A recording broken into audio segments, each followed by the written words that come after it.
I'm your friend, Dr. Charles Apoki, and I want to talk about managing contemporary times. That is, the times we are living in. How do you harness these times? How do you maximize your existence at times like this? In 1 Chronicles chapter 12, verse 32, the Bible says that these are the numbers of the sons of Issachar, that they knew the times and what they ought to do in Israel.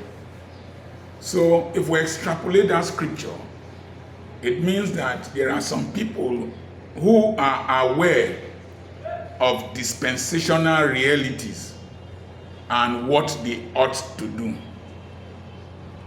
The year I did a video on 10 years from now. The 10 years past before 2020 are totally different from 2020 to 2030. The irony is that by 2030, most of us at this age bracket will be so much older that if we don't know what to do in the next 7 to 10 years, we will be in severe distress. Now, there's something called secular trends. Secular trends are, in medicine, you discover that buildings, the doorposts are getting higher because the heights of people are changing. People are becoming taller. Children are becoming more handsome and beautiful. Children are becoming more intelligent than their parents. And they are becoming, they are breaking athletic records, and more display of their talents are easily becoming globalized. So you can be anywhere. Some children from an orphanage in Uganda, the ghetto kids, were in Britain, has got talent, and they did so well that they just went viral. So the world has changed tremendously and is changing so fast. Now, the children of Issachar knew what they ought to do. Do you know what you are supposed to do in this dispensation? Somebody just left here now for counseling. He has a recording studio, but artists are no longer coming like before because people are no longer buying CDs as before. They prefer their music in their phones. So if you don't know what to do, in any dispensation, you'll be left behind. I had a friend or a neighbor who was into pools betting, and he was quite rich and doing well, but suddenly online betting came, and no person was people were not going to the polling station like before, the polling office like before. And he became bankrupt, sold his building, and moved on. So things are changing very fast. And you need to know how to cope, how to maximize these changes and this dispensation. Helen Keller said that the only thing worse than being blind is having sight but no vision. Said that the only thing worse than being blind is having sight but no vision. And ironically, Helen Keller was blind. So if you see and you don't know vision, what is vision? Vision is a picture of your future that you are willing to put efforts to actualize. Now, if the future is very uncertain and you cannot predict it and know it, that means there has to be the ability to adjust your vision to meet new realities, contemporary issues. If not, you will be left behind. I wrote here that the worst form of insanity is a life without a defined purpose. Because people think that you are normal, but you have no aim attached to your life. I have a vision of leaving every person I meet better than I met that person, leaving every place I've been to better than when I got there. I have a vision of raising 1 million African entrepreneurs. I have a vision of developmental Christianity, using the scriptures and the gospel to bring development to humanity, develop people, develop environment, develop businesses. I have a personal goal of becoming a global citizen, influencing people all over the world. And it's something I set out to achieve years back.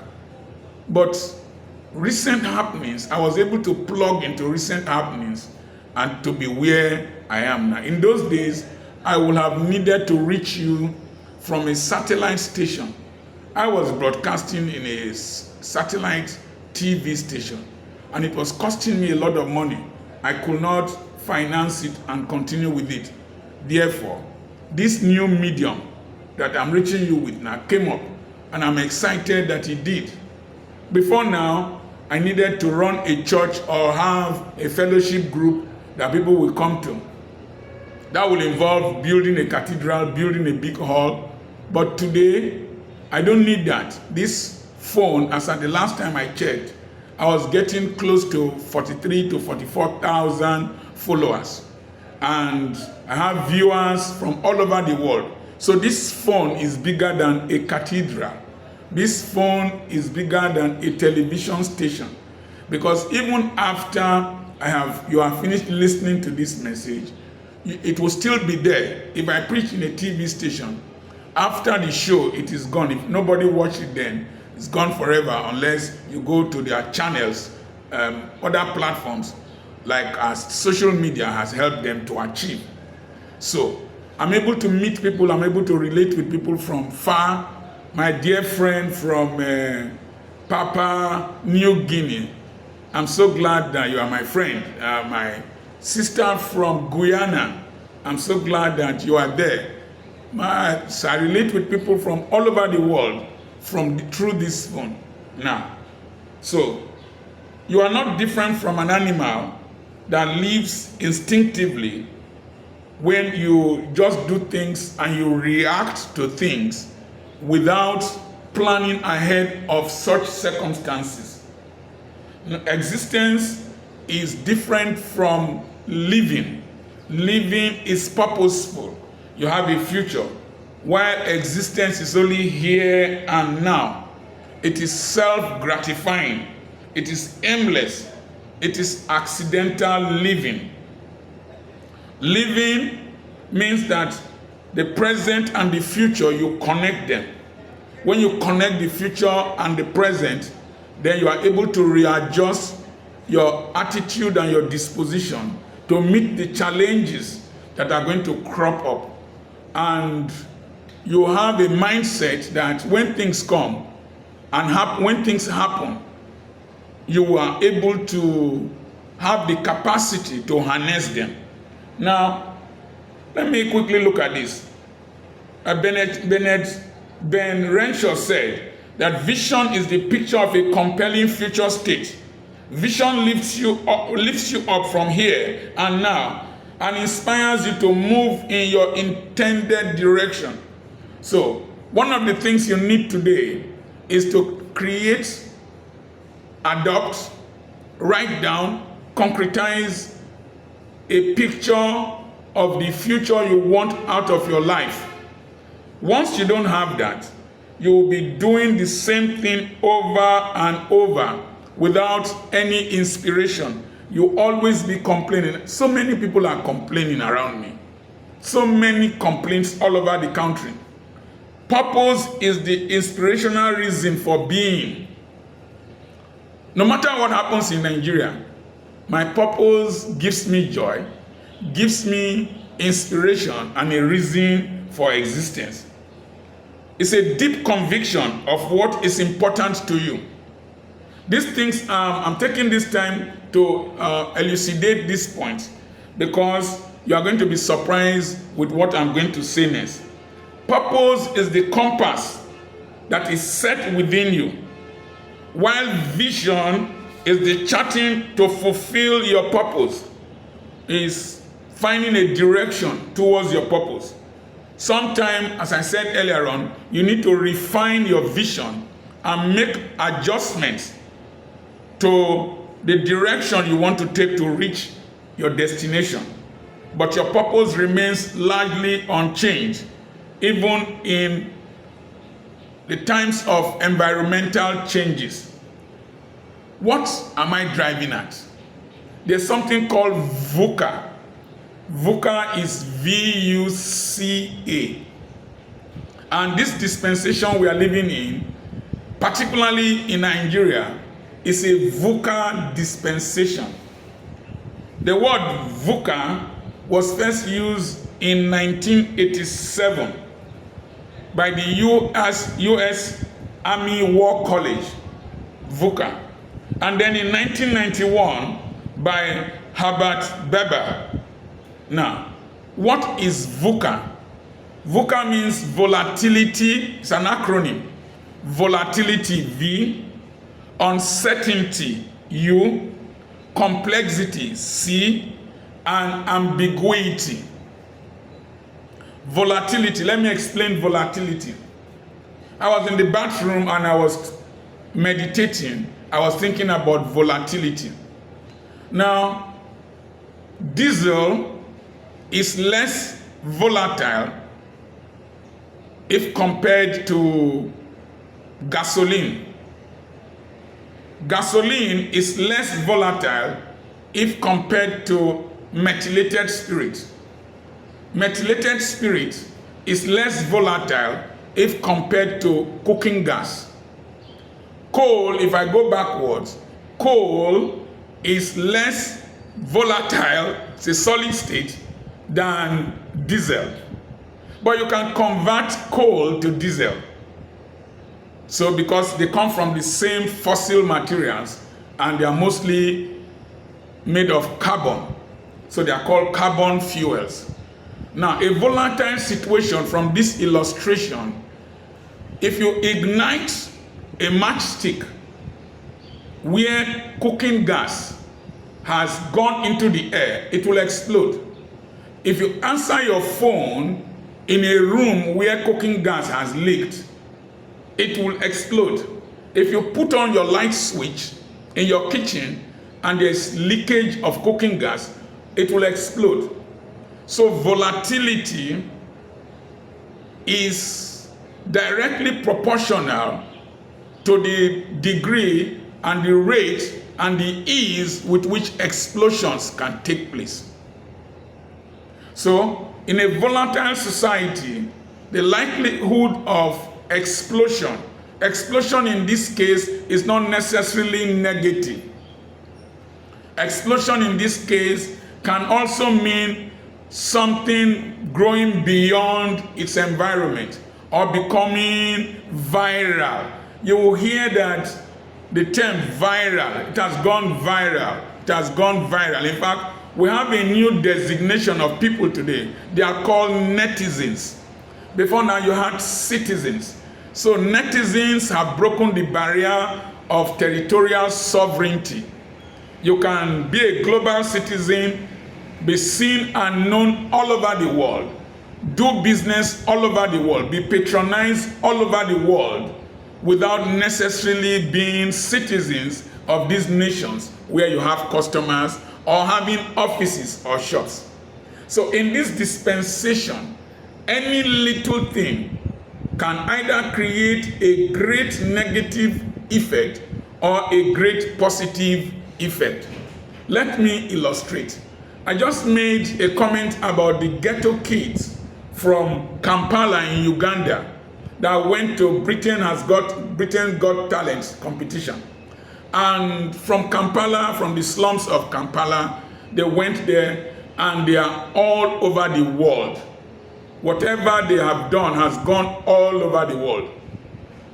In the Nigerian polity, the Adamawa elections 20 years back, what happened there when somebody, the resident electoral officer, came to declare somebody as governor illegally would not have been seen. But today, that activity has gone viral, has gone global. So you can do one good thing and the whole world will know you. You'll become popular. Look at Davido's new song.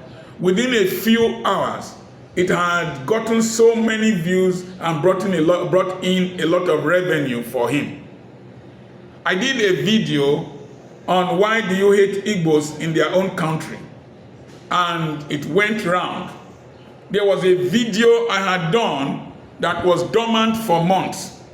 Suddenly, people started going to that video. As at this time, I'm sure we've had close to 37,000 views. And YouTube is now suggesting the videos to people. That is to say, the world, through netizens, through algorithms, or what do they call them, online, are now designed to help you to become popular. But at the same time, it can also destroy you if you are not conscious of the rules of the game. I call it social media intelligence. Do you know today, you can go for an interview, the first thing they will do is to check your Facebook, your Facebook footprint, or your online footprint. And some of the interviews, some of the posts you have made, some of the comments you have made can be used to disqualify you or deny you visa. So you should be socially very intelligent today, social media intelligent. This is the time you cannot afford to make comments, make posts, expose your bodies, do irresponsible acts, not knowing that somebody is video recording you. They just brought out some damaging information about somebody recently. Nobody knew those things, but today, there is no secret in the world. One activity you do wrongly can lead to so many things all over the world. Somebody just did an insensitive cartoon about Prophet Muhammad, peace be unto his name. And it happened somewhere in Scandinavia. And people were killed in Nigeria. Riots broke up in Pakistan, in Afghanistan, in different parts of the Islamic world. Just one irresponsible act. And then that's one of the publishing companies of that cartoon was attacked in one country. So one act can set a whole nation ablaze. And this is very important in relation to Nigeria. We must be very careful what we say, what we do, particularly in these very volatile times. So, when you are managing your business, be very careful. There was a video of children going on excursion. They were in a boat without life jackets, and somebody recorded and posted it online. The school uniform will make it easy for the school to be identified, and they can be sanctioned. So there are no secrets in the world today, really. Somebody discussing with you might have a pen on his breast pocket, but it's a video camera. You will be discussing with somebody a secret issue. What you think is between you and him or her alone is all over the world. You should be very careful when you take pictures, nude pictures, relate with young boys and young girls. You can be online within a few minutes. So the world has become a global street. Volatility means instability. A lot of new forms of monetary transaction platforms are online. You must be very careful where you put your money in this dispensation. One young man just came up in Nigeria with Christianity as his platform, and he was online talking about properties and all that and all that and all that. He collapsed, and people's money got lost. People will come to social media, picture themselves, portray themselves as financial gurus with a lot of wealth and expertise, but they have nothing. Be very careful. People will come online and offer you easy ways of getting money. Somebody invested 50,000 and got 500,000 in 10 minutes, 20 minutes. Be very careful, because those are tricksters. And then there are investment portfolios that look too beautiful. Be very careful. To invade your privacy and your bank account is much easier today. There is the ease with which they want you to spend money the ease with which they want you to take loans. Until recently that Nigeria is going cashless, I don't have an ATM card. I don't do electronic transfers. What I do, I budget how much I want to spend. I issue a check to go into the account of one of my workers, my lawyer, my PA, and all that. And then they make expenses on my behalf. Because anytime I'm writing that check, I feel pain. I feel pain because I know how hard it cost me to make that money. So I write, I pay into an account, and the person disburses on my behalf. Because if it's in my hand, I will just be pressing the phone anyhow. Money has become volatile. Money is easily spent. There are so many adverts on your phone, so many suggestions on your phone desiring your money. And if you do not restrain yourself, anchor your money will develop wings and fly. Let me say this. One of the best ways to benefit from this volatile environment, dispensation, is to develop capacity, character, clarity of your purpose and vision, and people will patronize you. Let me explain what I said. Now, I said earlier on that coal is less volatile than diesel. Diesel is less volatile than gasoline.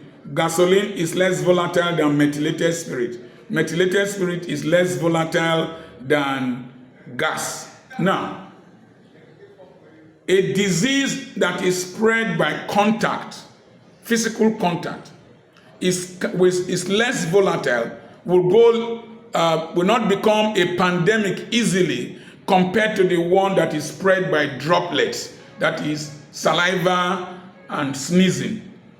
But the one that, if you just cough and not only the droplets, wind can just carry it and spread all over the place, it's more dangerous. So, with massive movement in this generation, this massive global movement, ease of transportation, ease of moving from one nation to the other, any disease that comes that is of viral nature, that is spread by viruses, will immediately disrupt the whole global economy. Look at COVID-19. COVID-19 came from China, and suddenly, I think from Wuhan, suddenly everywhere, the whole nations were shut down. Economies shut down. If I didn't have capacity and resilience to rely on, I would have been suffocated. Now, when that happened, those who had productive capacity to produce hand gloves, to produce methylated spirit, sanitizers, to produce that had aircraft to carry PPEs, to airlift materials, made more money than people who had nothing to offer. Now, those who started producing vaccines made more money from COVID. Their economies grew, their businesses grew. It's so sad.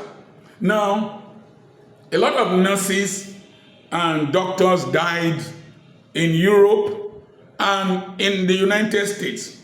One, their residences are more compact. They use lifts. They live in tall buildings. They go on the tube. They use mass transit. So there was much contact. And because of the viral nature and the volatility of the spread of the disease, a lot of people were affected. And because of the nature of their medical practice, where hospitals are congested and compact, a lot of doctors and nurses got infected. And because of the temperature in most of their hospitals, the virus could survive more in a cold environment than in the tropics like Nigeria, where I must commend the government. There was a prompt reaction, but the temperature, surface temperature of anything here, even if the virus left your nostrils or whatever, your secretions, the heat will destroy it within a short while. So nurses and doctors did not die as much as in Europe and America. You know what is happening? Nigerian nurses and doctors are in high demand today in Europe and America. And the destinies of families are just changing. People who were in the rural areas whose daughters went to school of nursing and midwifery, one just called me. The daughter had a work visa to go to Canada. The story of that family has changed. Develop capacity. When you develop capacity in this volatile environment where things are changing so fast, you'll be able to adjust and change. Now, churches were closed down, but markets were open. Churches were closed down, but pharmacies were opened. People needed food, and I was allowed to go to my farm, and I started farming, and I produced things that people could buy. Now, prices are going to be very volatile. They will just be skyrocketing. Look at it. There was a battle between Russia and Ukraine. The resultant effect is that the price of wheat and the price of several commodities went up. Now, when these prices go up, if you are just a consumer and you are not a producer, there is nothing you will increase its price to compensate for the decrease in the value of your salary, the value of your savings. So, you must develop capacity in such a way that if there is a distortion and there is an increase in prices, have something you do that you can also increase its price. My books, I increased their prices when price of paper went up because I need to print and reprint.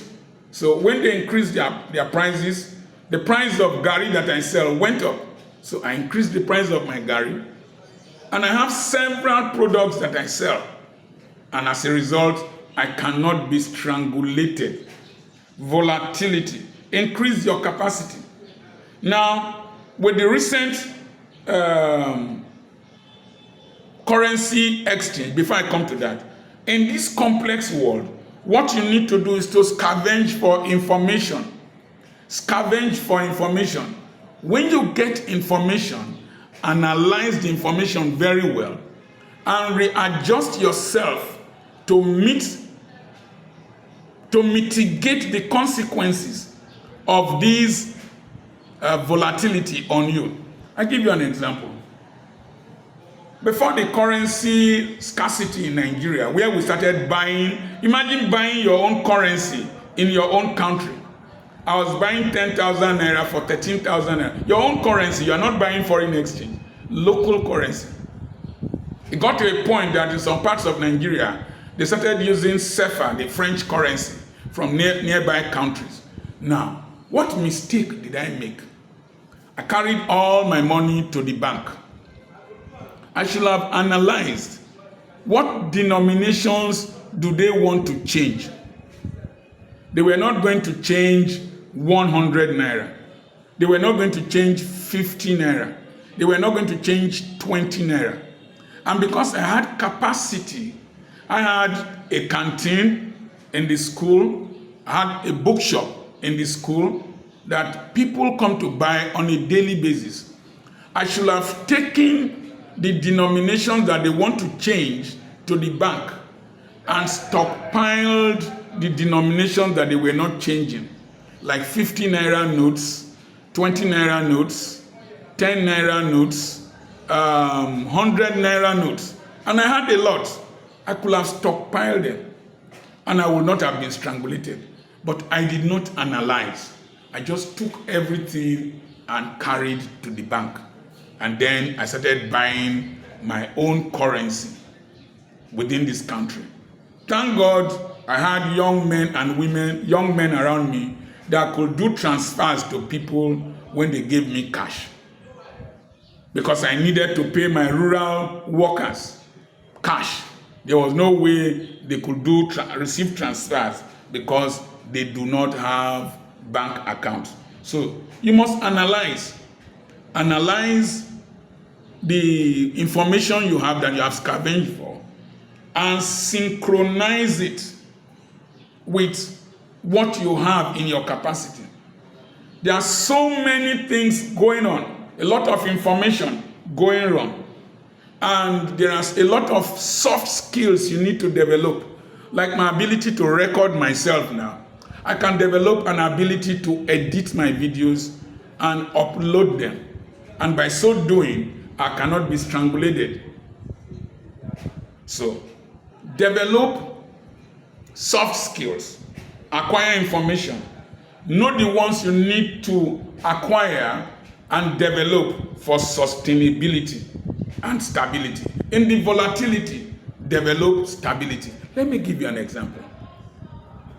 There's a company near me, an eatery, they sell food, and they refuse to take transfers, and vehicles stop, traveling vehicles, people who are traveling, passengers stop to eat. So they had cash.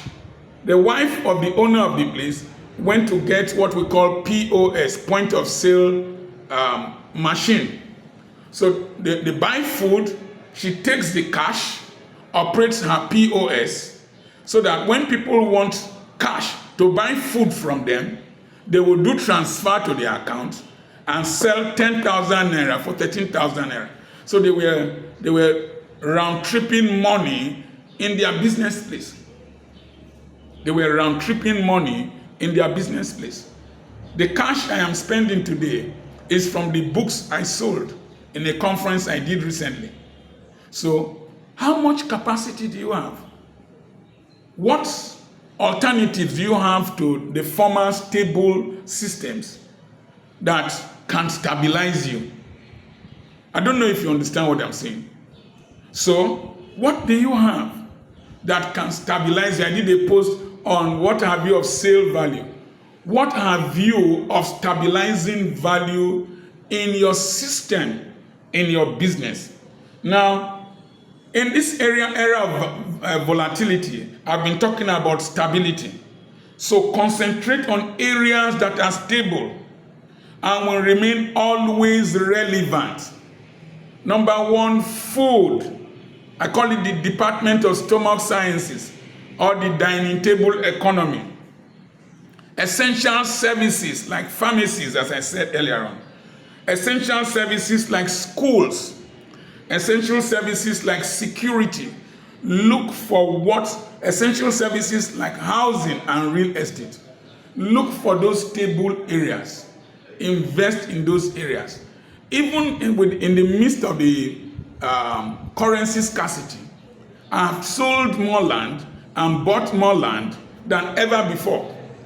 So people were buying from overseas, buying from within Nigeria, because I use this new medium that is trending, and I don't need to physically meet people, but they can relate with me. The internet is going to remain for a long time, and it's going to be a very major form of stability, because it does not forget, it does not forgive, and you can key into it any time of the day. It does not sleep. Before now, as I said previously, there are in different media and fora, there were three areas of existence: the physical realm, the spiritual realm. Today, the online social media or netizen or virtual world is now a big world that you need to harness and plug whatever you are doing into if you are to remain relevant. The next thing is sustainability.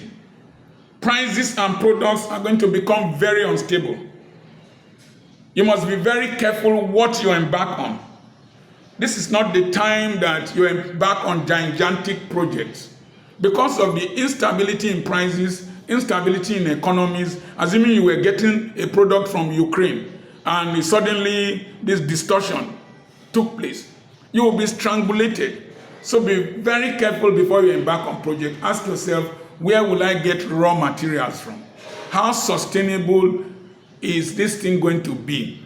If there are price fluctuations, How will I be able to carry out this project to its conclusion?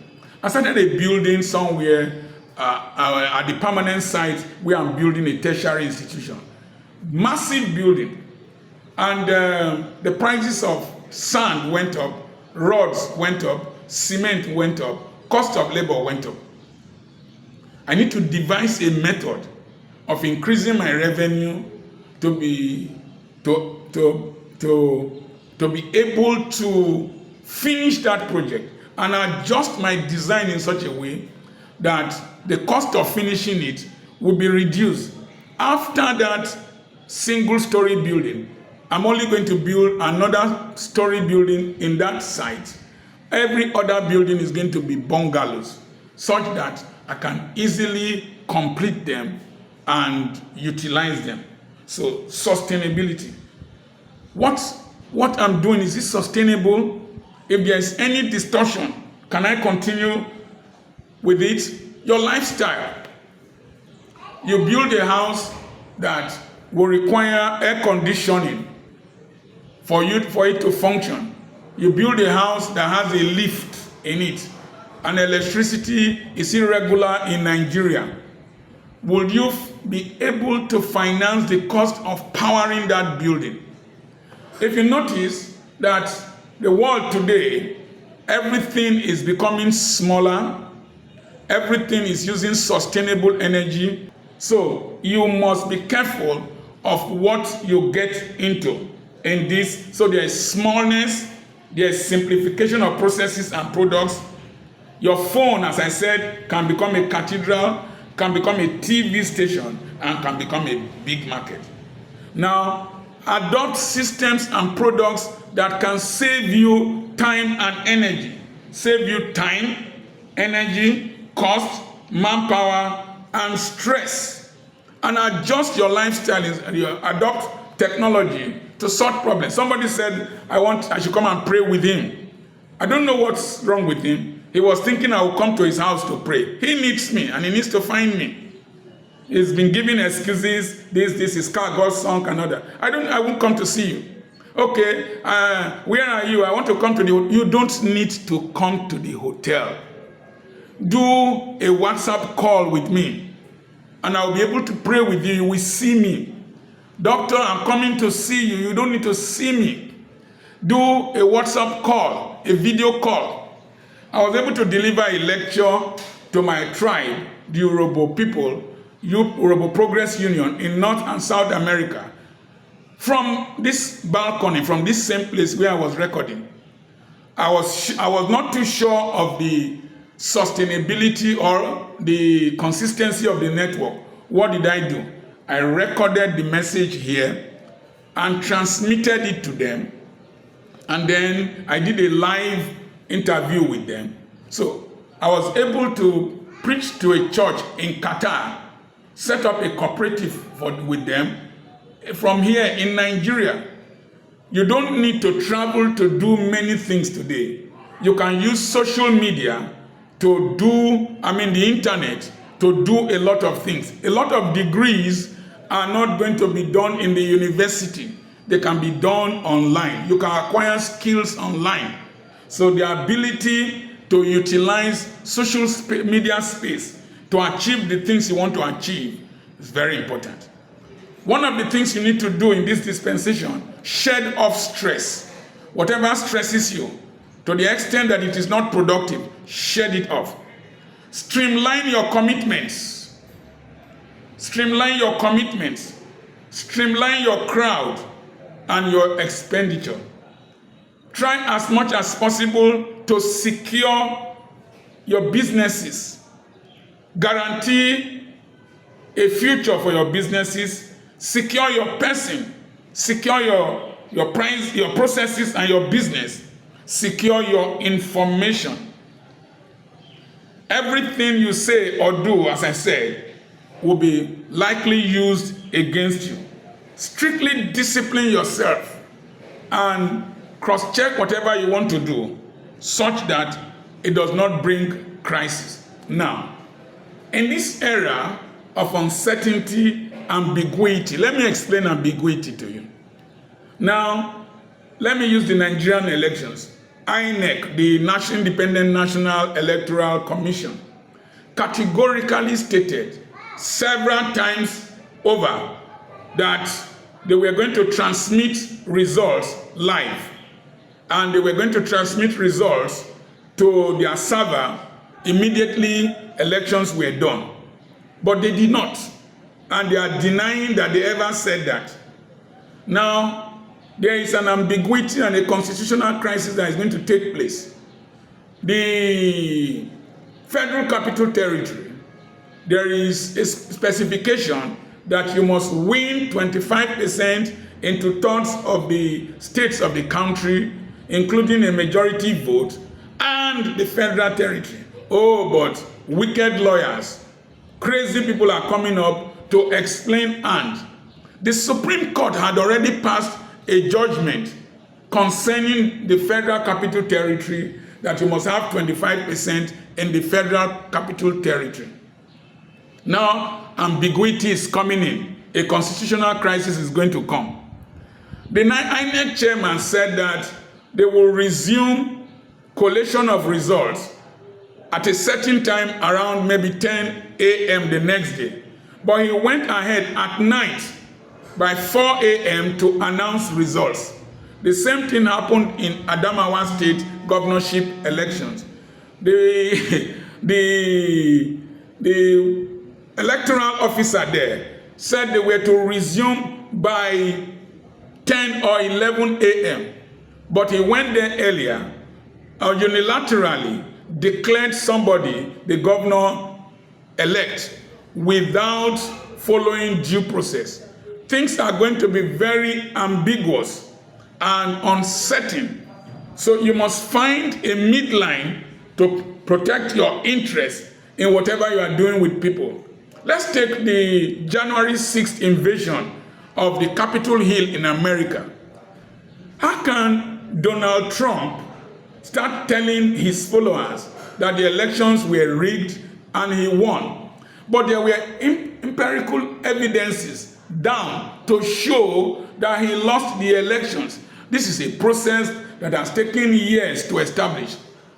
But Donald Trump understands the mindset of today's generation. The resultant effect is that this ambiguity will make things not to be defined. So Donald Trump was able to mobilize his crowd, his followers, to attack the Capitol Hill. And now there are court cases and panels set up. Nobody expected that in America.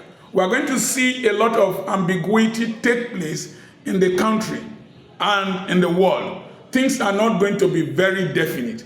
Let me also bring this. Recently, there were competitions in America, sport competitions in America. And a lot of Nigerians were prominent and excelled in the track and field. Today, citizenship is not going to be based on where you were born.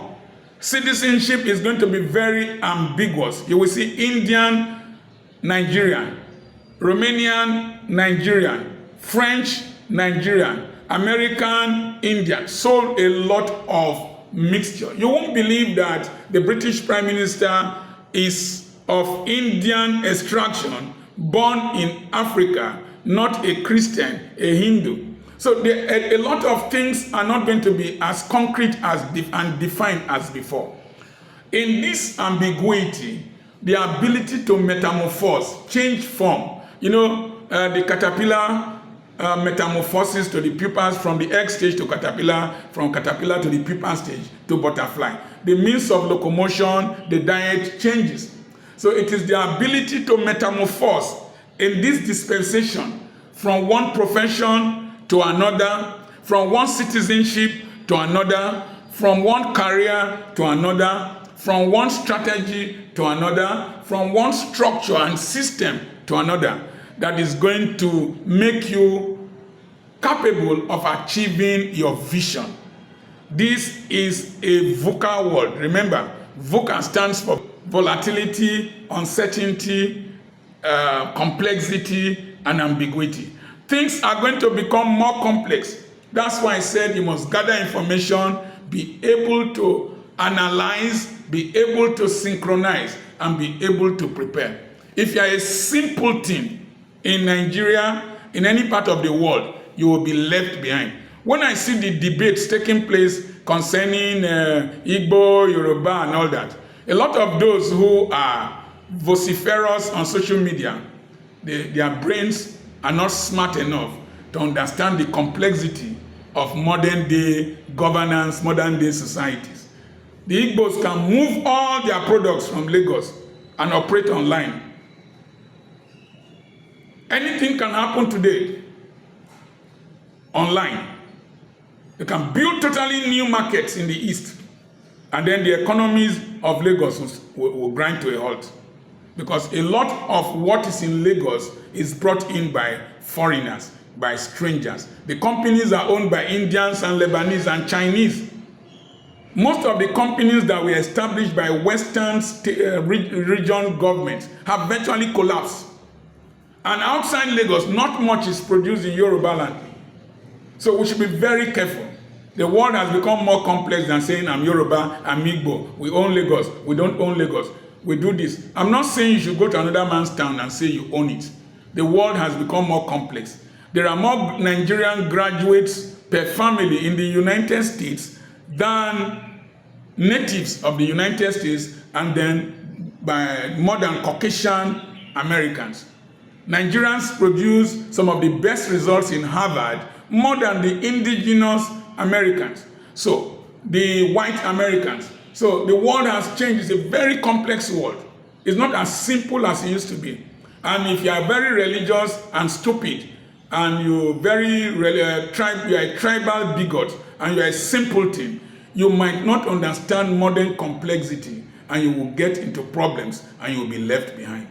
I remain your friend, Dr. Charles Apoki. Remember to subscribe to this channel and share it to as many people as possible so that they can understand the VUCA world.